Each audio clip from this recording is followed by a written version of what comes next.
રાજકોટમાં આરટી હેઠળ પ્રવેશ માટે લાઈન આરટી હેઠળ પ્રવેશ માટેના ફોર્મ ભરવા માટે લાઈન આજથી આરટી હેઠળ પ્રવેશની કાર્યવાહી શરૂ મનપાના સિવિક સેન્ટરમાં મોટી સંખ્યામાં અરજદારો ઉમટ્યા સવારથી અરજદારોની લાંબી લાઈન પ્રવેશ માટે જોવા મળી આરટી ના ફોર્મ ભરવા માટે મેં અહીંયા નવો દાખલો કઢાવેલો હતો જે એ લોકો એમ કહે છે કે એક લીટીમાં નામ હોવું જોઈએ આરટી વાળા એમ કહે છે એટલે નવો દાખલો કઢાવ્યો જે અહીંયાના નિયમ પ્રમાણે એ દાખલો મેં લગભગ પહેલા બીજા મહિનામાં કઢાવેલો હતો તો એને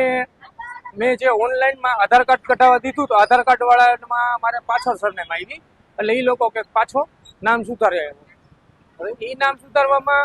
હું અહીંયા આવ્યો તો એમ કહે છે કે 5મા મહિના પછી તમારું ચડશે તો ચોથા મહિનામાં આજે 17 તારીખે તો આરટીના ફોર્મ બંધ થઈ જવાના તો અમારે શું કરવું છોકરાનું 1 વર્ષ બગાડવું અમારે સિંગલ ગર્લ ચાઇલ્ડ સર્ટિફિકેટ માટે